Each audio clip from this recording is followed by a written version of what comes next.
শেষে বাড়ি ফেরার পর যেভাবে জামে পড়ে মানুষ। পাশে রিক্সার অবস্থান, অপর পাশে রাস্তায় দোকান, এরকম সিরিয়াল নেয় কারগুলো।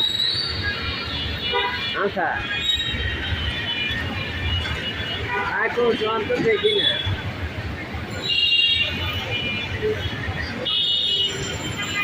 আবার অপর সাইড দেখাই, আমি ফুটওভার ব্রিজের উপর যদিও ভিডিও করতেছি। চলো,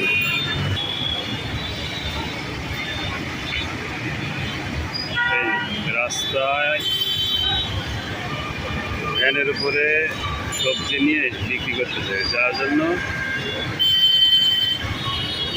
যানবাহনের রাস্তাগুলো সরু হয়ে গিয়েছে এবং যানজটের সৃষ্টি হচ্ছে।